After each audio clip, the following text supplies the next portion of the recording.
नमस्कार दोस्तों, राधे राधे, सुप्रभात। कैसे हैं आप सभी लोग। उम्मीद है कि आप सभी लोग अच्छे हैं, स्वस्थ हैं और अपने घरों में अपने कामों में बहुत व्यस्त हैं। तो दोस्तों, यहाँ पर वैसे तो खाना कुछ नहीं बना था चूल्हे पर यहाँ पर धूल की वजह से ये चूल्हा एकदम आप लोगों को काला दिख रहा होगा, क्योंकि इस समय हमारे यहाँ धूल बहुत ज़्यादा उड़ रही है और हालत ख़राब हो रखी है धूल की वजह से। कच्चे घरों में जो है धूल नीचे से तो आती ही है, ऊपर खप्पर से भी बहुत भयंकर धूल आती है। और सुबह आप सफाई करेंगे, शाम को घर जहाँ का तहाँ जैसा का तैसा हो जाता है। तो बस यही हाल मेरे घर का हो रखा है। और आज करना है मुझे रसोई की पूरी लिपाई पुताई। तो चलिए फटाफट से लग जाते हैं लिपाई में, क्योंकि नीचे जो फर्श है एकदम भूरा भूरा सा दिख रहा होगा आप लोगों को, क्योंकि ये धूल जम रही है। और जितने बार आप झाड़ू लगाते हैं, झाड़ू लगाने में कुछ कचरा तो जो रहता है वो तो आ जाता है डस्टबिन में, और बाकी का जो धूल जो होती है वो फिर से उड़कर बैठ जाती है फर्श में, बर्तनों में, सब में। तो हालत काफ़ी ख़राब हो रखी है घर की। तो चलिए फटाफट से करते हैं लिपाई। और कल के ब्लॉग में हमारी जो भावना बहन है, उन्होंने पूछा था कि आप लोग जो है चूल्हे की पुताई गोबर से क्यों करते हैं, छुई मिट्टी से क्यों नहीं करते हैं। तो हमारे यहाँ ऐसा कुछ भी नहीं है कि आप गोबर से ही लिपाई करें या चूने से लिपाई करें, छुई मिट्टी से करें। जिसको जैसी सुविधा समझ में आती है वो उस हिसाब से लिपाई पुताई कर लेता है। और वैसे जब मेरे यहाँ मायके में भी चूने छुई से ही पुताई होती थी चूल्हे की। और यहाँ जब मैं आई थी शादी होके, तब मैंने यहाँ पर देखा कि मेरी जो सास थी वो चूने से पुताई करती थी और अंदर तरफ गोबर से लिपाई पुताई करती थी। तो बस वही आदत मेरी भी पड़ गई है और मैं भी ऐसे ही लीप लेती हूँ। कभी मौका पड़ता है तो छुई मिट्टी से भी लिपाई पुताई अंदर की कर देते हैं। पर ये वाला जो चूल्हा है ये अंदर से हो चुका है पूरी तरह से डैमेज। और फ्रेंड्स, आज जो है ब्लॉग थोड़ा सा लेट आ रहा है, क्योंकि आज मेरे सिर में है बहुत ज़्यादा दर्द और तबीयत भी ठीक नहीं है। और सुबह से आने जाने वालों ने जीना हराम कर रखा है इस समय, सीधे शब्दों में यही कह सकते हैं। और क्या कह सकते हैं, क्योंकि जब आदमी ज़्यादा परेशान हो जाता है ना, तो बहुत ज़्यादा गुस्सा आती है। और सच बात ये कहूँ कि सुबह से किसी के घर जाके बैठना या सुबह से किसी के घर जाना बिल्कुल भी अच्छी बात नहीं है। बहुत इमरजेंसी हो तभी आप किसी के यहाँ जाइए। और मेरे यहाँ तो मैं अकेली ही हूँ अंदर का काम करने के लिए। अब मैं सुबह लोगों के साथ बैठ के उनके साथ उनकी समस्याओं का हल करूँ या उनकी ज़रूरतों को पूरा करूँ या फिर अपने घर का काम करूँ, तो ये तो थोड़ी सोचने वाली बात है। सामने वाले को खुद ही सोचना चाहिए, पर ऐसा लोग सोचते नहीं हैं। और हमारी एक सब्सक्राइबर हैं, उन्होंने कल के ब्लॉग में कमेंट किया है कि मेरी बेटी का जन्मदिन है, आप उसे बधाई ज़रूर दीजिएगा। तो इन्होंने कहा है, इनका नाम जो है दर्श भाई के नाम से इनकी आईडी है, और इन्होंने ये बोला कि मेरी बेटी का बर्थडे है। अब इन्होंने बेटी का नाम आरती बताया है या अपना नाम आरती बताया है, ये मेरी समझ में नहीं आ रहा है। तो बहन, आपकी बिटिया को जन्मदिन की ढेर सारी शुभकामनाएं। ईश्वर उनकी सारी मनोकामना पूरी करे और वो हमेशा स्वस्थ, खुश और मस्त रहें। और कल के ब्लॉग में हमारी जो संध्या बहन है वो कह रही थी आप तो अपने पुराने सब्सक्राइबरों को भूल ही गई हैं। बिल्कुल नहीं भाई, इन सब्सक्राइबरों को भूलना मतलब सबसे बड़ी गलती करना है, अपने आप को भूलना है, क्योंकि ये वही लोग हैं जो मुझे यहाँ तक लेके आए हैं। हमारी संध्या सोनी बहन ये कटनी से है। हमारी एक और प्यारी सी कल्पना बहन है जो हिमाचल प्रदेश से हैं। और हमारी बहुत सारी सिस्टर लोग हैं जो शुरू से अभी तक हमारे साथ में और हमारा सहयोग कर रही हैं और आगे भी ये सहयोग करेंगी, मुझे पूरा विश्वास है। और भी मेरी बहुत प्यारी प्यारी बहनें हैं, जैसे हमारी प्रतिभा दीदी हैं, तो ये कभी कभी कमेंट कर देती हैं हमारी प्रतिभा दीदी, पर अब ब्लॉग डेली देखती हैं ये। हमारी राजेश्वरी दीदी हैं जो हम लोगों से काफ़ी बड़ी हैं और इस समय अस्वस्थ हैं। तो दीदी, आपने बताया नहीं कि अब आपका स्वास्थ्य कैसा है। और कल के ब्लॉग में मुझे एक और काफ़ी प्यारा सा कमेंट आया था, वो है दिल्ली से। देखिए, मैं उनका नाम है लता करके कुछ नाम है, कुसुम लता नाम है उनका। तो कुसुम लता दीदी ने बताया कि वो रिटायर्ड हैं और किसी अच्छी पोस्ट से रिटायर्ड हैं। वो मेरे से उम्र में काफ़ी बड़ी हैं, तो ज़रूर बता दिया करिए। अगर मेरे से मेरी बहनें बड़ी हैं तो ज़रूर बताइए, क्योंकि अपनों से बड़ों का नाम लेना अच्छा नहीं लगता है। और देखिए, रसोई की लिपाई करके आ गई थी और धो लेती हूँ बर्तन, क्योंकि नल आने का टाइम है। और मेरा था व्रत, एकादशी का मेरा व्रत था, तो आज नहा धोकर पूरा पूजा पाठ का पानी वगैरह भर लेंगे, उसके बाद बाकी के कामों में लगेंगे। तो वीडियो मैंने बताया ही कि वीडियो बहुत छोटा सा ब्लॉग है मेरा, क्योंकि बहुत ज़्यादा परेशानी के साथ ही ब्लॉग इस समय बन पा रहे हैं। और मेरी समझ में नहीं आ रहा है कि अब मैं ब्लॉग कैसे बनाना शुरू करूं या बंद कर दूं, मुझे तो कुछ समझ में नहीं आ रहा। और आज भी मेरे यहाँ संडे है, आज भी मेरे यहाँ बहुत सुबह से, आप यकीन नहीं मानेंगे, सुबह 7 बजे से 10 बजे तक एक एक एक एक एक, एक जा नहीं पाता था गेट से, दूसरा आ जाता था, दूसरा गेट से जा नहीं पाता था, तीसरा आ जाता था। इस वजह से आज का ब्लॉग भी लेट हो गया। तो चलिए अब वेट कर रहे हैं हम लोग यहाँ नल आने का।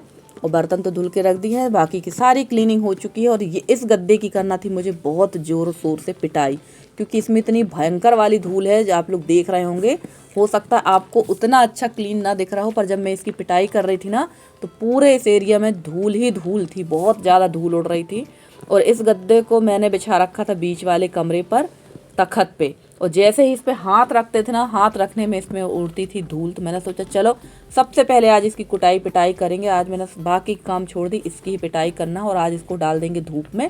और उसके बाद शाम को भी इसकी थोड़ी कुटाई पिटाई कर देंगे, क्योंकि लगातार पलंग में अगर गद्दे बिछे रहते हैं तो यही हाल होता है। और बताया ही कि जिस कमरे में गद्दा बिछा हुआ वो कमरा कच्चा है, तो धूल बहुत ज़्यादा गिरती है। आप कितना भी सुरक्षित रखें, धूल तो गिरेगी ही, चाहे आप कुछ भी कर लें। तो चलिए फटाफट से इसकी पिटाई करते हैं और उसके बाद मिलते हैं आप लोगों से। और ये जो प्रोसेस है भाई, हम लोग तो गद्दे की साफ़ सफाई इसी तरह से करते हैं। आप ज़रूर बताइएगा कि आप लोग भी इसी तरह से करते हैं क्या। वैसे ये देसी तरीका है, सभी लोग इसी तरह से करते हैं। और हमारी एक प्यारी सी बिटिया है मधु राजपूत, उन्होंने कहा है आप बहुत दिनों से लाइव नहीं आए हो तो आप लाइव आएंगे। तो बिल्कुल आएंगे बिटिया, जल्दी आएंगे, पर इस संडे को नहीं कह सकते क्योंकि अभी तुम्हारे अंकल जी की छुट्टियां चल रही हैं। तो अभी वो घर पे है और उनके सामने लाइव आना बिल्कुल, मतलब ऐसा नहीं है कि वो मना करते हैं, पर क्या है कि पता चला कि उनको किसी चीज़ की ज़रूरत पड़ गई, कहीं कुछ काम है, तो फिर वो बीच में बोलेंगे तो डिस्टर्ब होगा। तो मैं लाइव ज़रूर आऊँगी। और हमारी एक और प्यारी सी बिटिया है, उन्होंने कहा है, देखिए इनकी आईडी तो समझ में नहीं आ रही, उन्होंने कहा आंटी मुझे भी खाना है पोहा, तो बिल्कुल घर आ जाइए, ज़रूर बना के खिलाएंगे। और अब मैं मिल रही हूँ आपको लगभग 10 बजे के टाइम पे। और अभी भी मेरे यहाँ बगल वाला जो रूम है वहाँ पर काफ़ी लोग बैठे हुए थे। हस्बैंड इस समय घर पे है, तो बहुत लोग घर पे आ रहे हैं, बहुत ज़्यादा लोग आते हैं।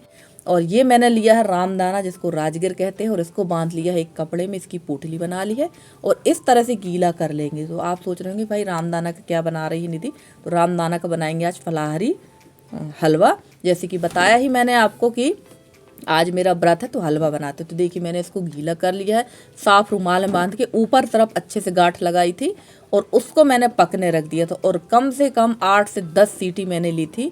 और रामदाना गीला करके ही डालिएगा और नीचे पानी डाल के आप सीटी लगा के रख दीजिए। और अब मैं मिल रही हूँ शाम को आपसे, क्योंकि फलाहार मुझे बनाना था 4 बजे और भूख भी मुझे बहुत ज़्यादा तेज़ी की लगी हुई थी। पर मेरी आ गई थी ननंद वगैरह, जो मेरी दादी आती हैं, ये उनकी पोती हैं, यानी हमारे यहाँ इनको नातिन कहते हैं, जो लाल साड़ी पहनी हुई है और जो ये टी शर्ट पहनी हुई है ये इनकी बिटिया है। तो हम लोग यहाँ बैठकर आपस में बात कर रहे थे। और भी लोग आए हुए थे, इनकी बड़ी बहन भी आई हैं, तो वो बगल वाले घर में जा चुकी हैं बैठने के लिए। और ये जो बिटिया आप देख रहे हैं ना, जो ये टी शर्ट पहने हैं, ये बहुत मेरी एक प्यारी सी छुटकी सी सब्सक्राइबर है, जो मेरे ब्लॉग बहुत देखती हैं और पूछ रही थी कि आप ब्लॉग कैसे बनाते हो, हमको भी बताओ। तो वही यहाँ हम लोग बात कर रहे थे। और उसके बाद अब मैं आ गई थी रसोई में। तो यहाँ पर भूख तो मुझे बहुत तेज़ी की लगी थी और ये सब करते करते मुझे 7 बज गया था, क्योंकि इसके बाद मैंने लगाई थी गाय, भगवान की दिया बत्ती करी और काफ़ी ज़्यादा कचरा भी था। तो सबसे पहले झाड़ू लगाई थी मैंने, उसके बाद गाय लगाई, फिर दिया बत्ती की। वो सब ब्लॉग मैं नहीं बना पाई क्योंकि भूख के मारे मुझे कुछ दिख नहीं रहा था। और यहाँ कढ़ाई में डाल दिया मैंने देसी घी। और ये जो रामदाना है ना, ये इतनी अच्छी तरह से पक चुका था ना कि देखिए एकदम बर्फ़ी की तरह दिख रहा है। और यहाँ डाल दिया है मैंने ड्राई फ्रूट्स, काजू किशमिश बादाम, जो जो मेरे पास था वो सब डाल दिया है। और बस बढ़िया ये ड्राई फ्रूट्स को अच्छी तरह से सेक लेंगे और इसी में डाल देंगे हम ये रामदाना। रामदाना वैसे हमारे यहाँ रामदाना नहीं कहते, हमारे यहाँ राजगिर कहते हैं इसको। तो आप लोगों की भाषा में रामदाना, पर राजगिर है ये हमारे यहाँ। तो इसका मैं बना रही थी हलवा। और बस अच्छे से 2 या 3 मिनट इसको बहुत अच्छी तरह से हम भून लेंगे। और भूनने के बाद इसमें डालेंगे हम इलायची पाउडर, चीनी और डाल देंगे हम इसमें दूध। एक बात का पर ध्यान रखिएगा फ्रेंड्स कि आप इसको एल्युमिनियम की कढ़ाई में बनाने की बिल्कुल भी वो मत करिएगा, क्योंकि ये चिपकता है। आप नॉन स्टिक पैन आपके पास हो तो आप उसमें पकाइए, या फिर आप लोहे की ही कढ़ाई में पकाइए। हाँ, लोहे की कढ़ाई में थोड़ा सा इसका कलर तो चेंज होगा, बट टेस्ट में कोई फ़र्क नहीं पड़ता। कलर चेंज हो सकता है, अगर आपके पास फूड कलर हो या आप खाना पसंद करते हैं तो वो आप डाल सकते हैं। और कम से कम 2 से 3 मिनट मैंने इसको अच्छा भूना है। उसके बाद डाल दी है मैंने इसमें शक्कर। तो शक्कर आप अपने अकॉर्डिंग डालिएगा, मेरे अकॉर्डिंग बिल्कुल मत डालिएगा वरना आपको दिक्कत हो जाएगी। और इलायची का पाउडर मैंने इसमें डाल दिया था, वो थोड़ा सा स्किप हो गया है, तो यहाँ मैंने इलायची का पाउडर डाला था। और इसमें डाल देंगे थोड़ा सा दूध। तो दूध के साथ में इसका जो टेस्ट है बहुत अच्छा आता है। और एक चीज़ और है, राजगिर होती है काफ़ी ज़्यादा गर्म। तो देखिए कढ़ाई में तो ये बिल्कुल भी नहीं चिपका, पर जो चम्मच थी उसमें ये बहुत ज़्यादा चिपक रहा था। इससे ही आप अंदाज लगा लीजिए कि बाकी बर्तनों में कितना ज़्यादा चिपकेगा। और फ्रेंड्स, आज का वीडियो आप लोग को कैसा लगा ज़रूर बताइएगा कमेंट करके। अगर आज का वीडियो अच्छा लगा हो तो प्लीज़ वीडियो को लाइक करिएगा। चैनल पे नए हैं तो चैनल को सब्सक्राइब करके अपना प्यारा सा सहयोग और स्नेह हमारे साथ बनाए रखिएगा, ताकि मैं आप लोगों के लिए ऐसे ही अच्छे से अच्छी वीडियो लेकर आती रहूं।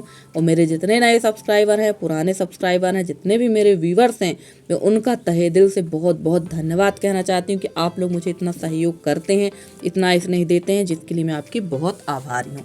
तो बस इसको 3 से 4 मिनट बहुत अच्छी तरह से भून लीजिए। और हाँ फ्रेंड्स, ये बहुत ज़्यादा थिक नहीं होता है, ये इसी तरह से रहेगा।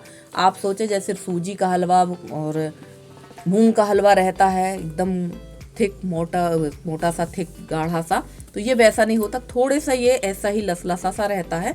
और आप 2-4 मिनट और भूनेंगे थोड़ा बहुत और ये गाढ़ा हो जाएगा। तो चलिए फ्रेंड्स, मिलते हैं आपसे अगली वीडियो में। तब तक के लिए दीजिए मुझे इजाज़त। Bye bye and take care.